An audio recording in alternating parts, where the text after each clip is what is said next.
What is up, history lovers, lithic fanatics, archaeology students, YouTube people, traditionalists, and all those interested by ancient history?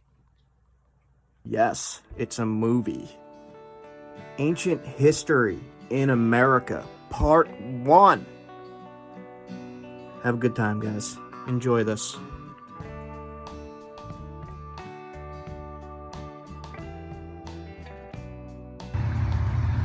I'm here at Morrow Mountain State Park.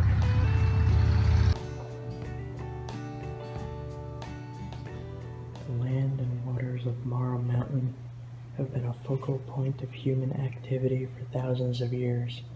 Discover our rich natural and cultural history. This is a protected archaeological site. Apparently a very important one. I'm at Morrow Mountain State Park, and there's a little museum here. It's about 94 degrees. It's really hot today. And the lizards are seeking shade. There's one right there.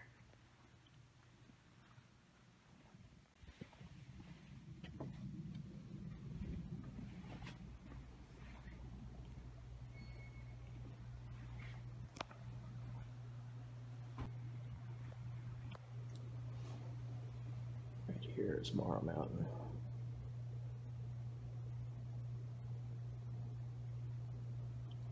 And I've been camping somewhere in there.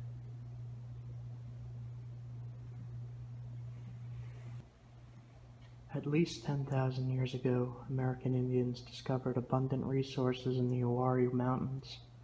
Tracking herds and hunting large game, these early North Carolinians found the local rock known as rhyolite was perfect for crafting tools and spear points.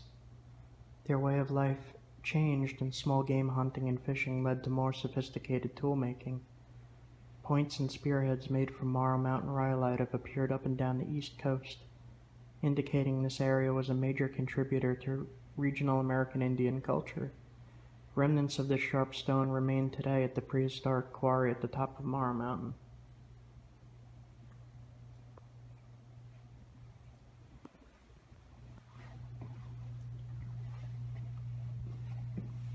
This is rhyolite here. You could see it's smooth. It's better for making tools than this would have been. This is coarse. So you want to look for the smooth stuff. Rhyolite was formed hundreds of millions of years ago by a thick magma that cooled and hardened. Once buried as a result of movements in the Earth's crust, it was exposed by erosion over hundreds of millions of years. Some displays here. Let's see what they got. It says flint knapping is the name of the process for making flaked or chipped stone tools. This technology was used to create spear, dart points, arrowheads, knives, scrapers, blades, and other useful items. The best rock for making tool is somewhat brittle and uniform in texture and structure, like the rhyolite found on Morrow Mountain.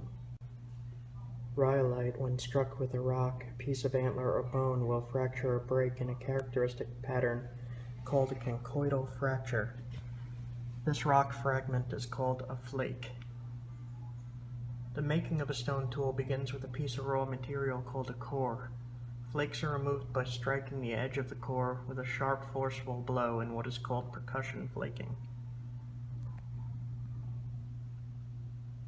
Hard hammer stones of basalt or soft hammers made out of an antler were used to create the flakes. A stone flake has features that identify it as a work of human hands rather than the result of a natural process. The edges being worked must be ground dull with a piece of sandstone rock prior to flake removal. This is the dulling that helps prevent edge collapse. Soft hammers were used because they allow greater control of the flaking. Soft hammers do not pass as much energy to the core and will absorb some of the force. Not all the time. Sometimes explodes in your hand. The napper applies downward and outward pressure to snap off a flake. This method can straighten and sharpen the edges of a finished tool or shape a tool from flake to final form. So, spall, edged piece, preform, final arrowhead or spear point. They got more, this is Paleo-Indian era.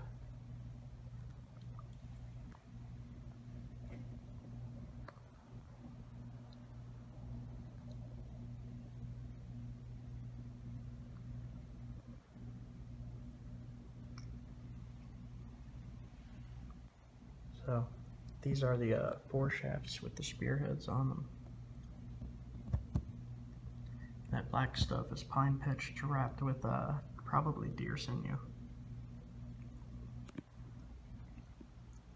And the scrapers and side scrapers were mostly used to scrape flesh from hides. Side scrapers were used for a variety of purposes, including skinning, scraping, and cutting of meat and skin. They were also used in bone and woodworking. Scrapers were often crude but effective tools.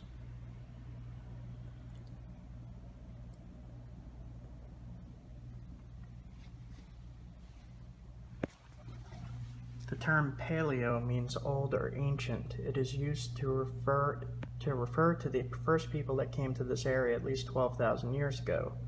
Paleo-Indians lived in an environment that was much different than that of today.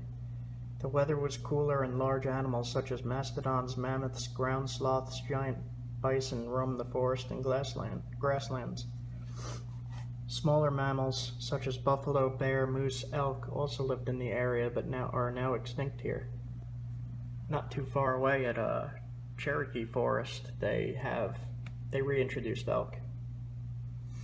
Paleo-Indians used heavy spears to hunt large prey such as mastodon and giant bison. Smaller animals were also hunted. Paleo-Indians gathered nuts, berries, and other plants for food. They moved often to take advantage of seasonal sources of food, much like their descendants during the Archaic period that followed. Relatively little is known about these first people of North Carolina, as artifacts from this period are scarce. Their nomadic way of life and small populations made it difficult to find sites they once occupied and to find artifacts associated with them.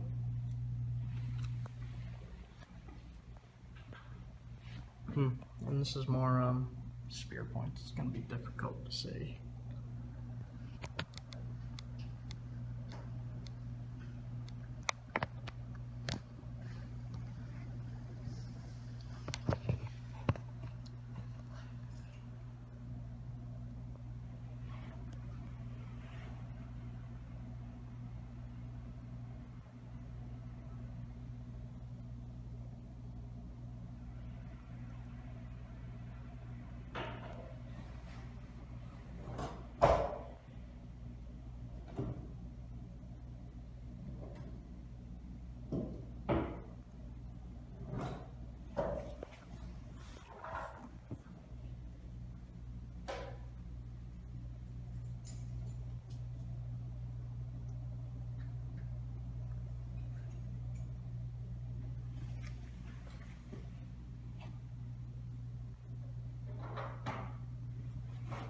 That's a really well polished celt. It's pretty much an axe.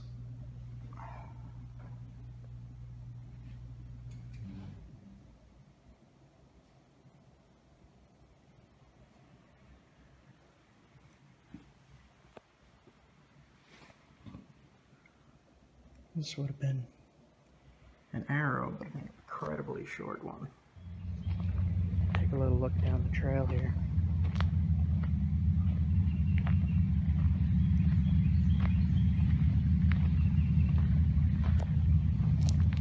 It's a good place to come and look and learn and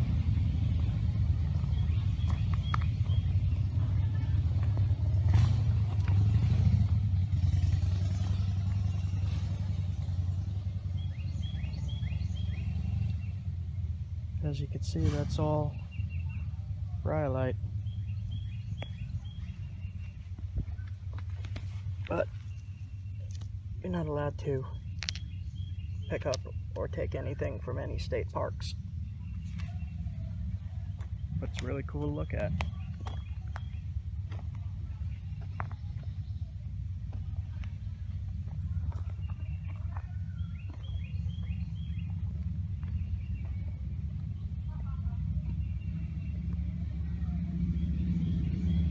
It's a really beautiful place. Just have to look out for rattlesnakes. I like to rest in the sun on trails like this.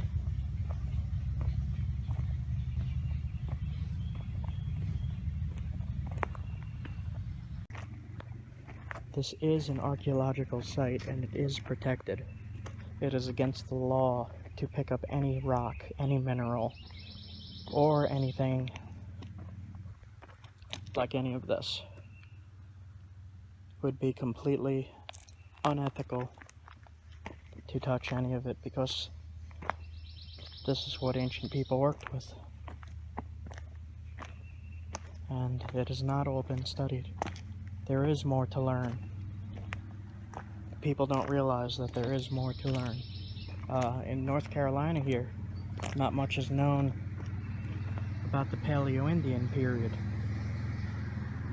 And I could guarantee you that if an archaeologist came here and did a study, that they would find evidence. I've had people say to me that there's nothing left to be learned by archaeologists. And looking at all this, I would have to say I completely disagree with you. And I'm glad this place is protected.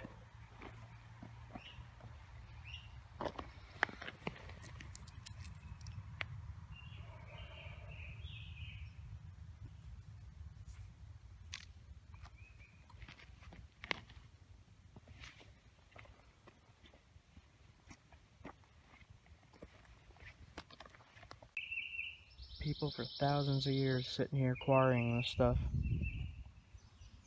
So cool. Walking on history here.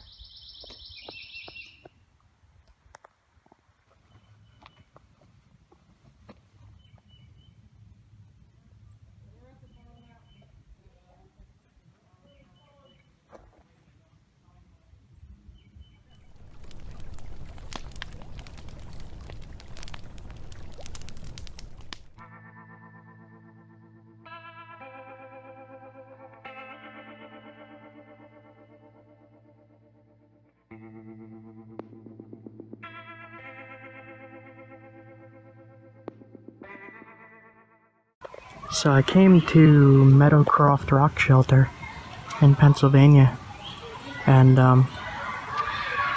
it said it's only open Saturday and Sunday, but they just happened to be doing one tour today, so I'm able to get in, and I'm kind of excited. I've been wanting to come here, and they kind of told us to avoid the school groups, so I'm trying to. And I'm heading up towards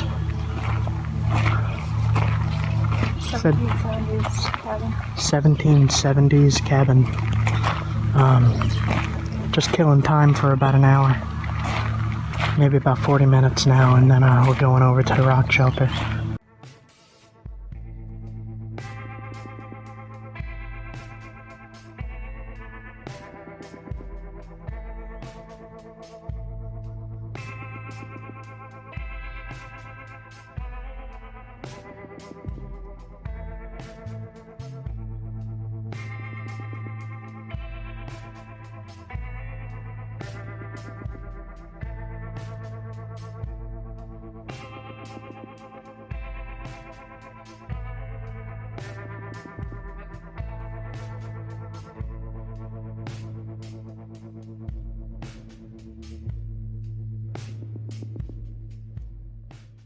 Grounds here are pretty cool. They got a little atlatl spear throwing event with little kids throwing the spear at elk.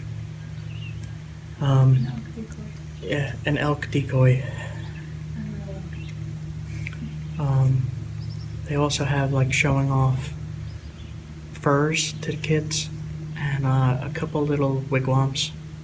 But I didn't really see too much over that way because there was so much going on with the kids, and they kind of told me to avoid the school groups. So came over to here in this little picnic area with a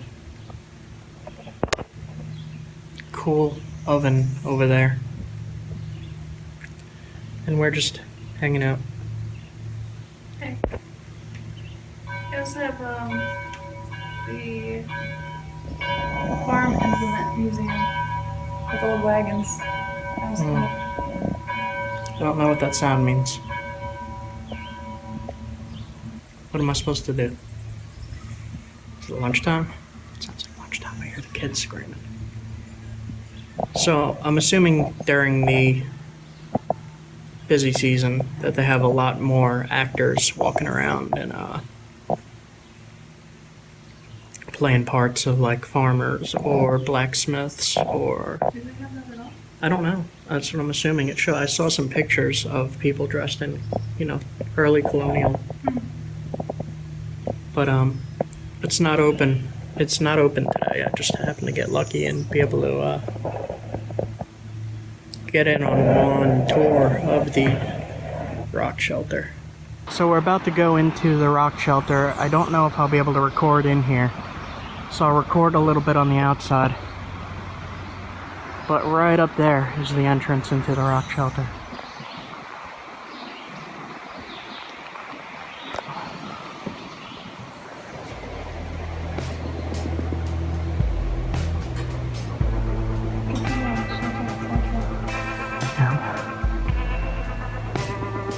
It's nice and cool in here. Okay. Interesting. There's little archaeology bags there. So I guess they're not excavating anymore. There's a screen up there.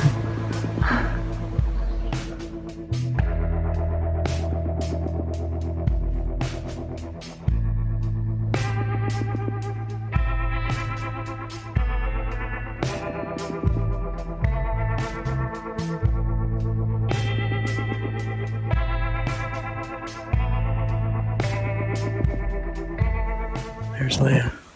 Okay. We just left Meadowcroft Rock Shelter, and it was a little weird coincidence. We just happened to get there, and it was closed, but there was school groups going through that were in there, and there was one other couple that had a tour today. And I got there just in time that they allowed me in. I did get a little bit of video, and the tour guide, and her name was Sheila, was really amazing. She's been working there for 35 years, and she knew a lot of information. And I talked to her a little bit about different things about the site, about the museum that I volunteered at, and she wanted me to get in touch with the director to see if I could possibly do some flint knapping demonstrations at the rock shelter, which would be really cool. Walking down this trail along Cross Creek Lake. Now, Cross Creek runs right past Meadowcroft Rock Shelter, so we just followed it down to this park. Meadowcroft Rock Shelter is a cave, kind of. It's an overhang that collapsed over the years, and in that cave is different levels of different time periods of people living there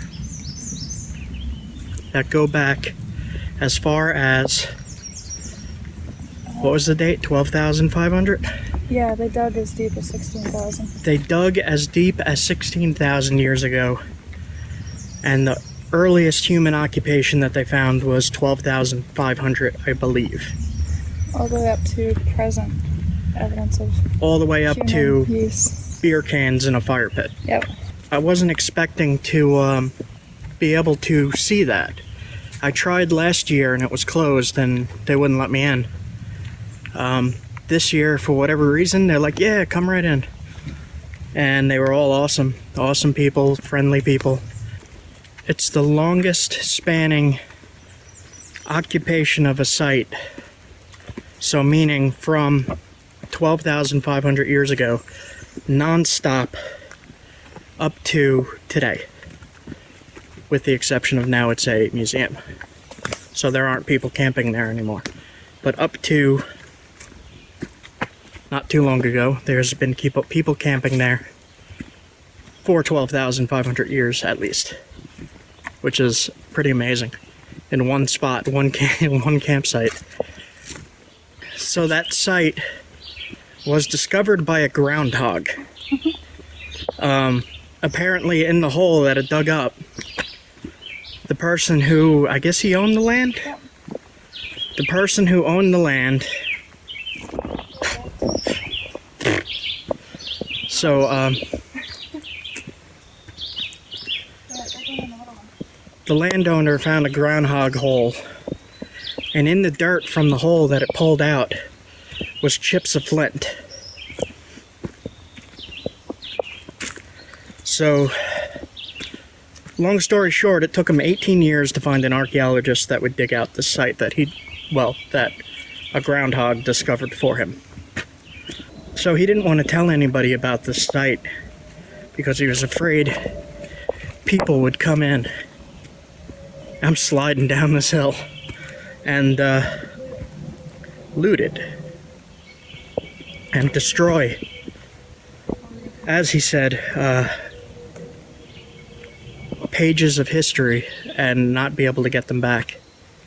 So he didn't tell anybody about this site for 18 years until he found an archaeologist who would be willing to come and do it correctly. I just thought it was really amazing. So this is pretty cool. There's a big lake here. The point that they found was only about this big. And I saw that it had hit something and fractured, and they resharpened to fix it. That point was 12,500 years old, which would be the oldest point on the east coast here.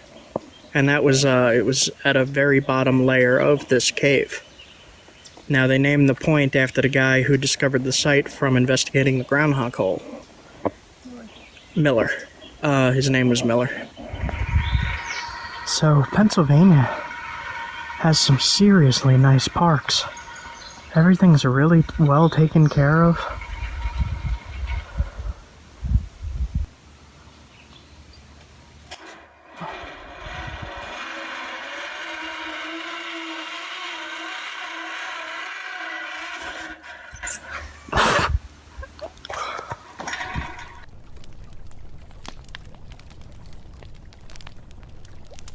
For more than 10,000 years, Flint Ridge was one of the most important flint quarries in eastern North America. So I came north into Ohio because I know of a spot here called Nether's Farm that has flint. It's Flint Ridge. It's a modern quarry, so you could go there, you could collect flint. I decided I wanted to visit the ancient quarry, which is in Flint Ridge State Park, where you can't touch anything there, don't touch anything there. I'm going to go check out the ancient quarries, and I'm about 2 minutes away, and then I'm going to head over to Nether's Farm to collect myself some Flint Ridge. So I've never been to the ancient quarry before. I don't even know which way it is, but there's a sign here. For more than 10,000 years, Flint Ridge was one of the most important flint quarries in eastern North America. The flint formed at the bottom of a shallow ocean 300 million years ago. The softer rocks surrounding the flint have washed away, leaving the hard flint exposed near the surface. Prehistoric people came here to quarry the flint, which they crafted into a variety of stone tools. Hundreds of quarry pits and workshops are scattered for miles along this ridge. Well, it looks like there's a trail over there to the museum. I'll check that out first. There's a little chipmunk in the path down to the quarry trails. There's another one right there. There's a third one.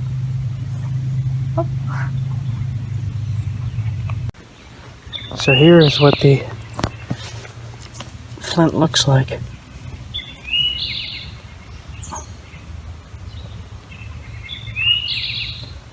This is right below the sign here. Flint is both hard and brittle and thus can be broken into pieces that have razor-sharp edges. For this reason, Indians as long as 9,000 years ago traveled to this ridge to secure the rock for making projectile points, knives, and scrapers. The area is now covered with hundreds of shallow pits from which flint has been quarried through the ages. The prehistoric Indians broke off chunks of flint with stone mauls or pried them out of the pit with wooden poles. They broke the chunks into usable pieces with hammerstones, as shown here, and then proceeded to chip the flint for various purposes.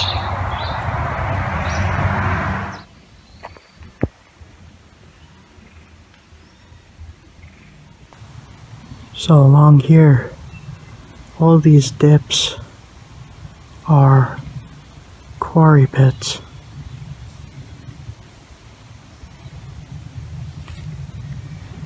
We'll keep looking around. There's a little bit of flint right here. Probably from in there. Really cool. So we came up this trail here to this hill. And right here is some different kinds of flint. Different colors. And here is where the quarry pit is, where all these leaves are. You can't really see. Maybe if I put it down to the ground, you could see that it dips. You could tell this is not just a random dip in the woods here. That's dug out. And it's pretty big. It's hard to tell on film how big that is. Here's one. There's one over there. Here is probably another one. This one's filled with muck.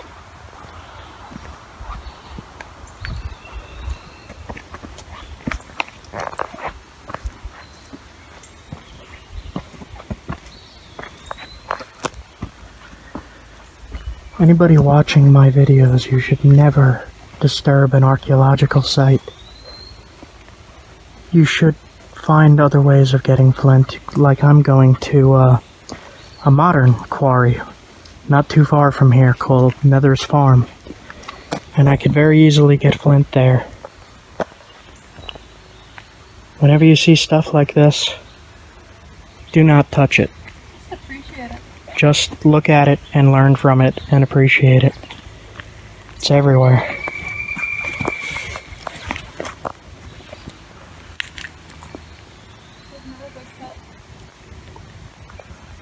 You could see all the little chips. Little tiny chips of flint. Very, very cool. There's all these deep dug out areas. They're right next to each other. There's one here, then it goes up into a ramp and into an even deeper one. I don't see any flint chips here. I mean, there's a few down here. A few little chunks.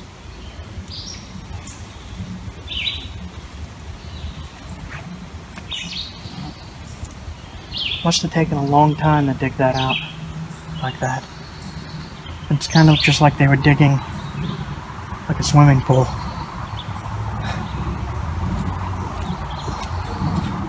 So this is one of the bigger ones I've seen here. And just like modern quarries, they fill with water. This one is filled. So now it's pond. Looks like there's more way off that way, but there's no trail over there.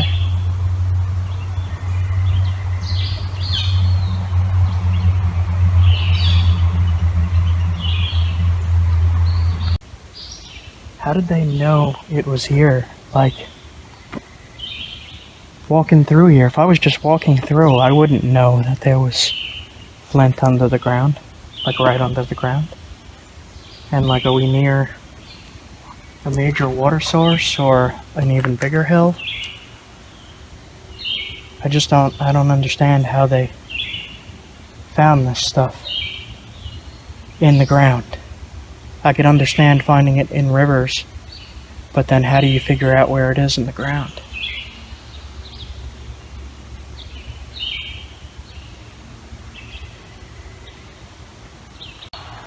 The stuff here is so old. The stuff just laying here. If you look on one side, you can see it's rotting. The rock itself, this at one time was shiny and glossy, and now it's turning brittle and rotting away. There's more right here. It's just rotting into nothing. But it's so old.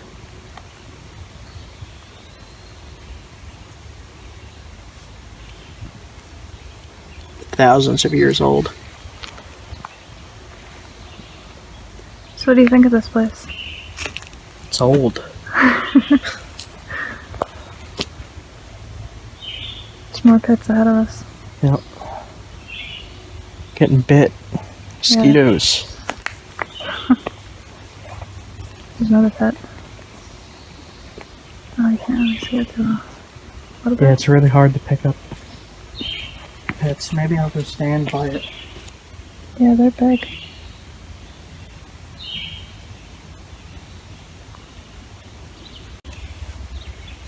So there's a few chips here that still have the real shine to it.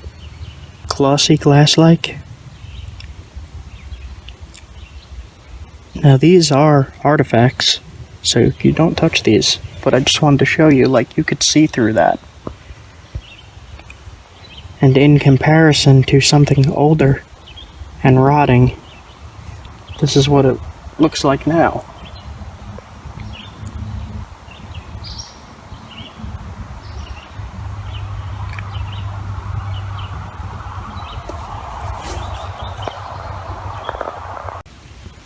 So right here is looks like fresher stuff. It's way more colorful. This piece here, you'd see the pinks and the white, brown and white. And it's all scattered through here.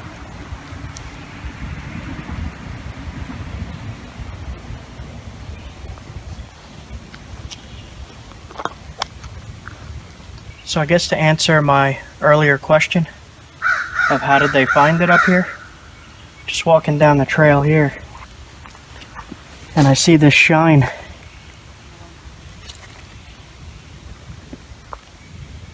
If you dug this out, this would be a massive boulder, but you crack that open inside and it'll be nice and smooth.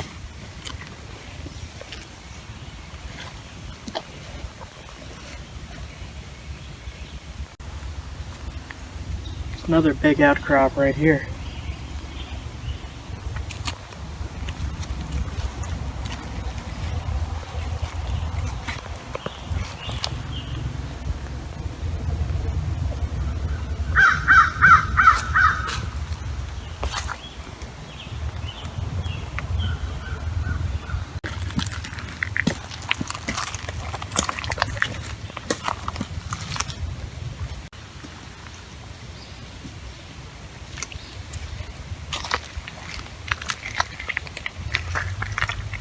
This is all just amazing to me. This is just washing out.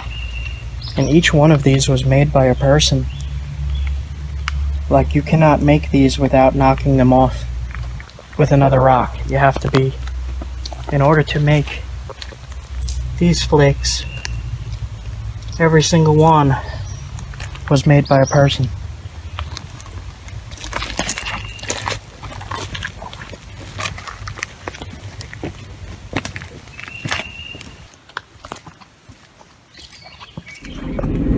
was really cool to see. There was a lot coming out, just washing down the hill. And from what I've read, it's the same rock formation that's over at Nether's farm. So I'm going to head over to Nether's farm and I'm going to collect some flint. So we're coming up on Nether's farm.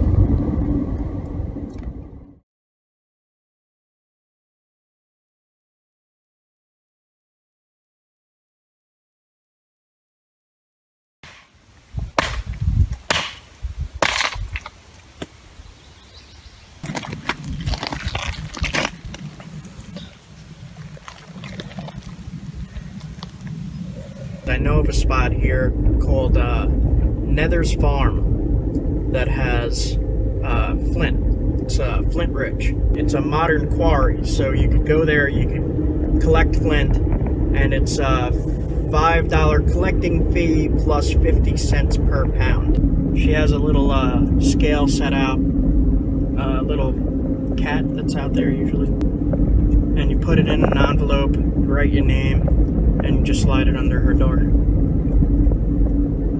Bring buckets. Stuff's good. So we're coming up on Nether's farm, and the pull-off to the quarry is on the left. Careful driving on the Flint. I already popped my tire once this trip. Believe it was right here. Your destination is on the right. So here's the pull-off for the quarry pits.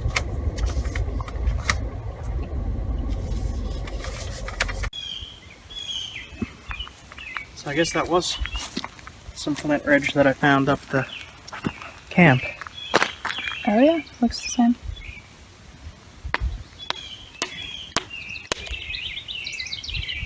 Cool. I'll take this piece. And there's some crazier colors here.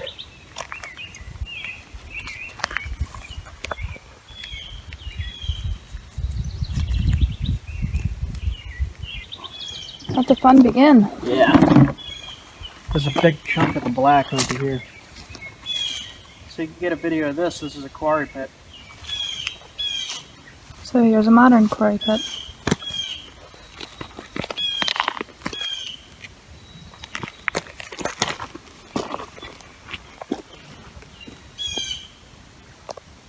I can see the big rock is right down in there.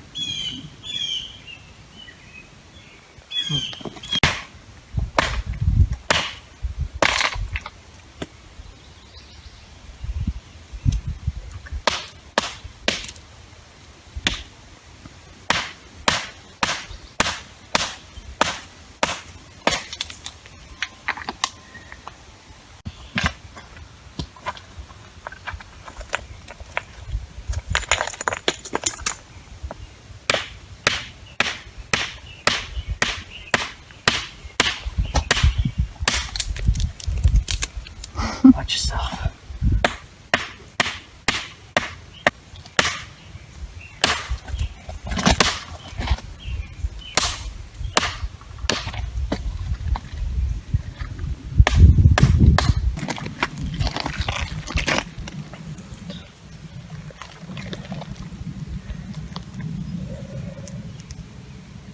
Now this outer stuff, see this? Let's see if I can show you.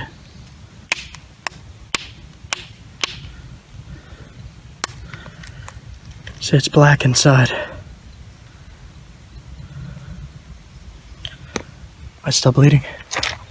I think it's your lip. Mm-hmm. A little bit.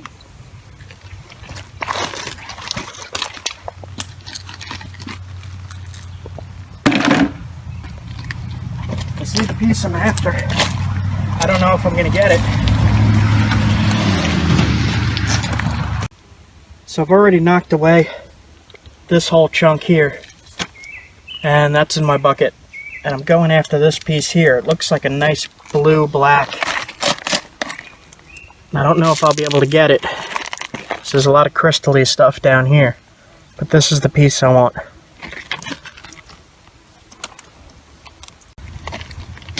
One of the cool things about the Flint here is it's got, some pieces have these little druzy crystals. I don't know if you can see it right there, that vein. See if I can get it to sparkle for you. There you go. And just make it out.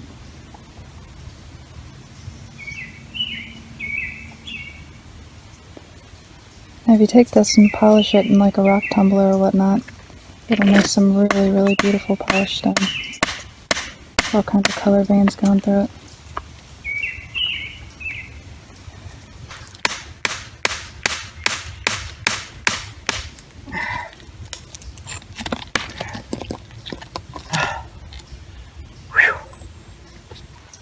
Alright, now that I'm bleeding everywhere, you could see the little crystal pockets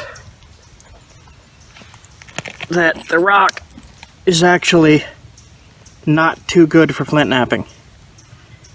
I'm sure I could get something out of it, but I'd rather bring home the best rock I could find here. So I'm going to move on down to the next quarry pit and wipe all this blood off of me. Ow. Flint is sharp.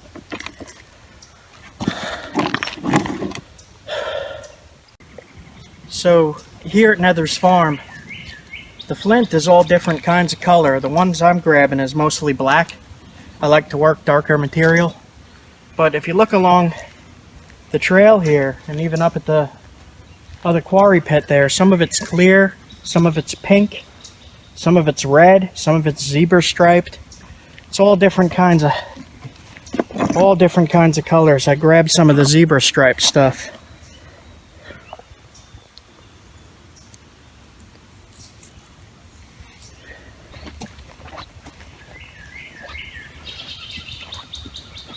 You could see the similarities in the pit location from where we were at the ancient quarries. You could see how modern people with modern tools did the same thing ancient people with ancient tools did. Except they probably did it better.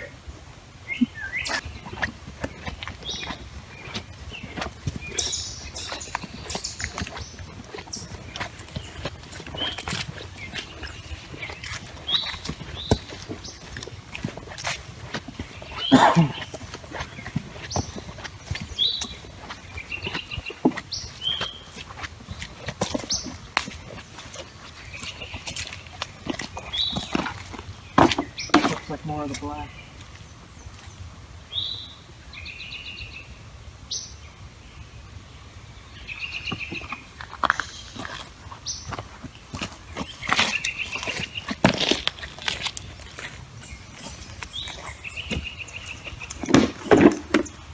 If you look, you can see it's so similar to those swimming pool pits I was talking about. It's just straight down.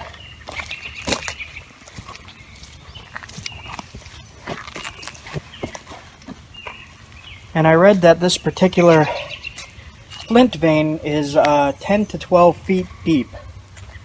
So it goes down deeper. I'm going to try to find different colors and get a good variety this time. So I'll be poking around in here.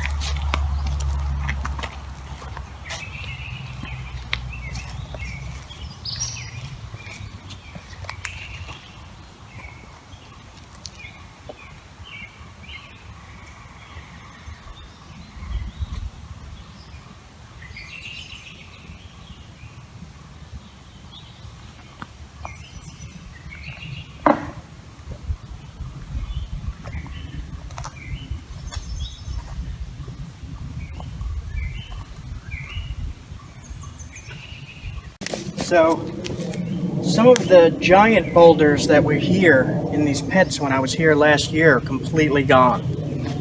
So somebody you can see there was one right there. It's just rubble now. Somebody came in and tried their best to get slabs like this. This is what people are after. This one was thrown away, and I could see why it was thrown away, because of this crack running through and this one running this way. So probably the only part of this you could use is right here.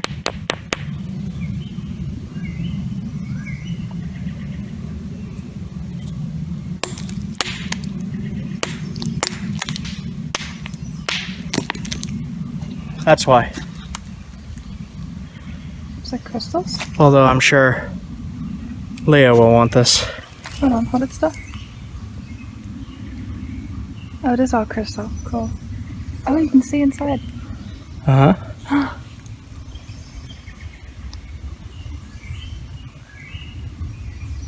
Awesome. I'm gonna knock some of it away so you could keep it. Okay.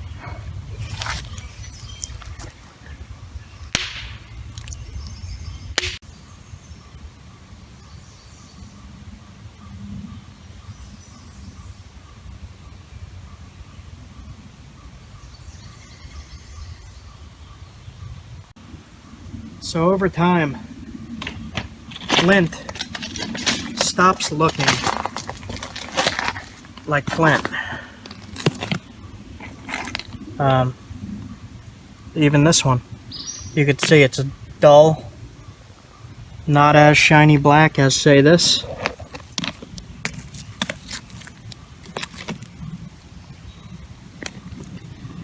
And then as it gets older and older, it starts to change, and it starts to get freeze damaged from the cold. And what happens when you have that is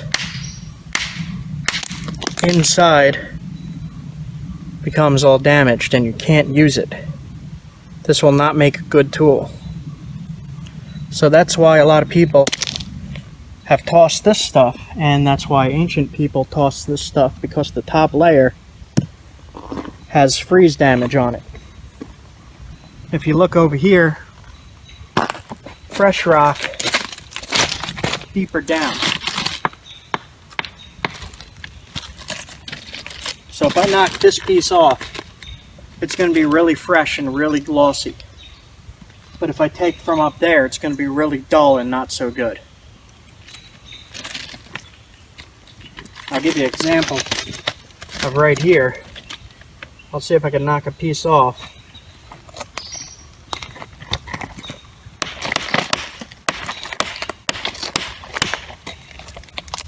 Just going to try to take a small piece off for you to see. I don't want to ruin this outcrop.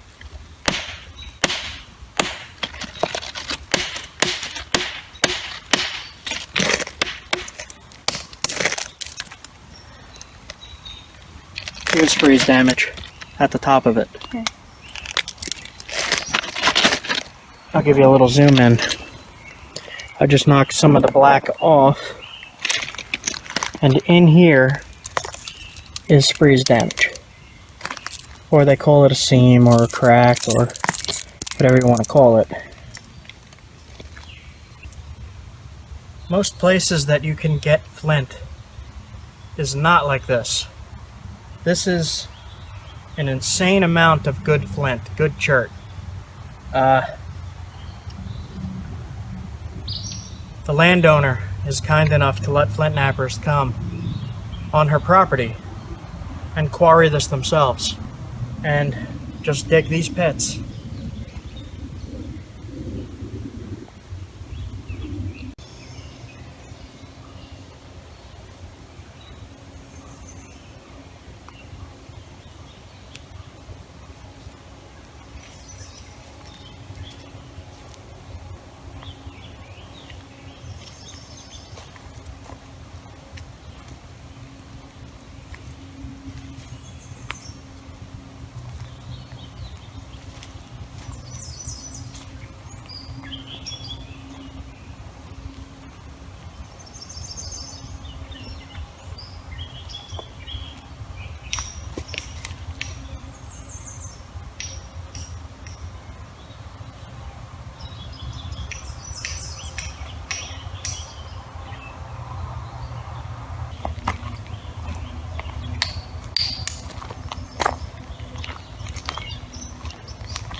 This was somebody's throwaway because of the crystal pocket that went straight through.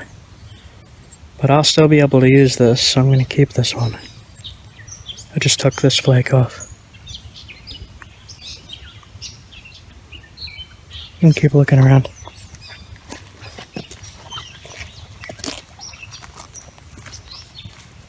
That's it.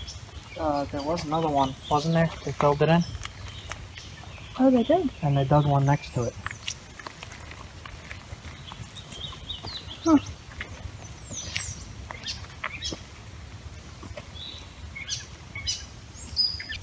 So this is the gray stuff.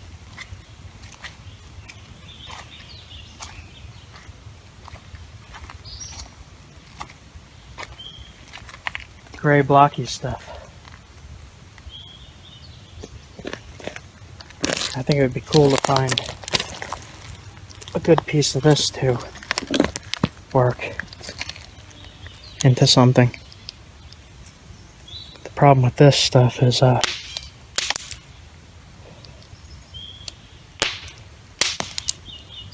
it's blocky. You can see there's blocks instead of a smooth transition, it chunks off. There's a good example. And somebody lost their belt. Are they trying to haul the whole rock out with the belt?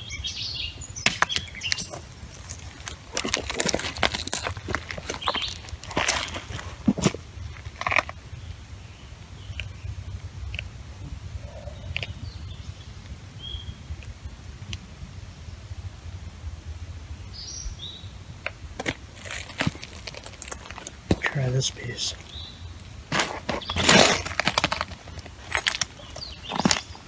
That's freeze damaged. That's weathered. You could see how crystally and grainy that is compared to the smoothness of some of this stuff. Let's give it a try anyway.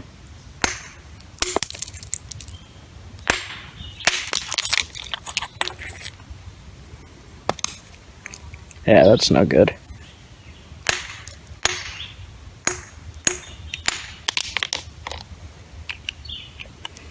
Makes sparks.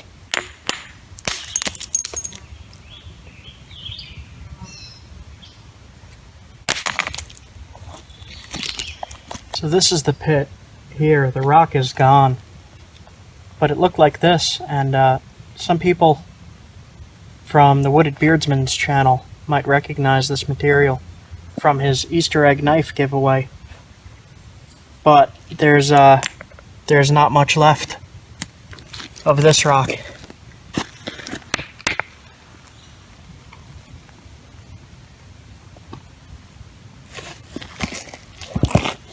So when the rock is gone, the rock is gone. That's it.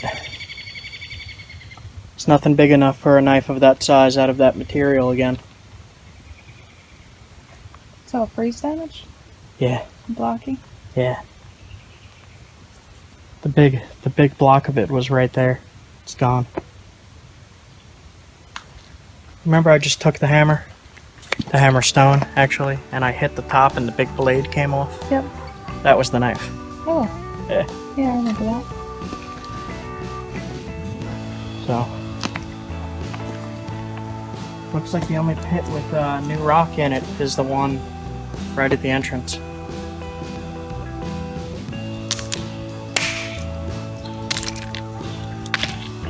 Alright, I'm just gonna keep testing rock and hitting on it until I find something smooth, not like this one. And I'll let you see what we finish up with when we're on our way out of here.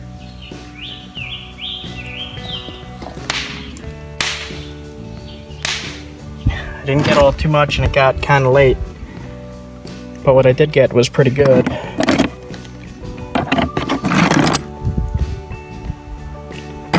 And I'm just gonna bring it up to her porch, and she has a scale up there, and I'll just sign my name and pass the money under the door. I'm gonna come back probably in a day or two and quarry some more.